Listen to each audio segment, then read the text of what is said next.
On our way down, we're talking about some of the history. In 1822, the state gave this land away. It wasn't worth anything to them. Nobody was doing nothing with it except stealing a few pieces of rocks here and there. So they advertised for about a year. They finally awarded it to a guy in Athens, Georgia, which is about 40 miles out the highway over there. Once he got his documentation, he walked over to see what he had. About 2 weeks later, he's still walking around figuring out what he had. Oh my gosh.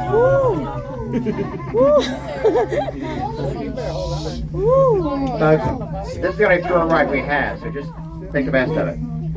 Anyways, he met a guy about 2 weeks later coming around the mountain, walking with his mule. Got a lengthy conversation. When that lengthy conversation was over with, he owned the mule and the other guy owned the mountain. He traded even up for that mule. And that's the first transaction as private property. That mule meant more to him in his livelihood than what this rock did. Rode it back to Athens. Well, that's the first transaction. The second one took place about 3 weeks later. The guy that traded for it decided to sell it. Advertised the Atlanta paper. He put $40 on it. Well, a few weeks later, he settled for a $20 bill and a gun. That's what it sold for the second time. In 1822, this was worth a mule, a gun, and a $20 bill. But in the 1870s, as other things tried to off and on there, the Venables bought the property and 2,000 acres for $48,000. They made it the #1 granite quarry in the United States and most of North America for close to 100 years, well over 80 years in that. But in the latter mid-50s, they decided it was time to get out, so they sold the land back to the state for $2 million. And that's when the state started their plans to build a state park out of it, which opened up in 1964. But the first thing they had to do was build the first Airtran. This Airtran here was new in 1996. We had an event here in Atlanta called the Olympics. So we had 3 of the events at the park.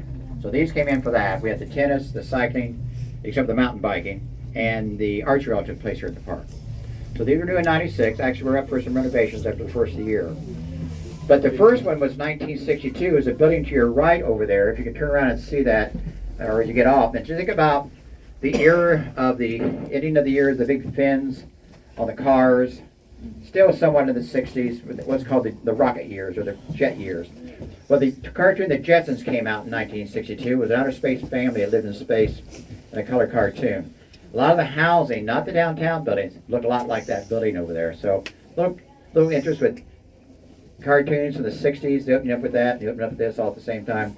There's all kinds of little anecdotes like that about this park. You can go on forever and ever, including some of the western guys, the far west in there. But anyways, enjoy the rest of your day. You're going to exit to your left here. Continue to your left around the white fence. You'll exit through the building. And have a happy new year. Thank you.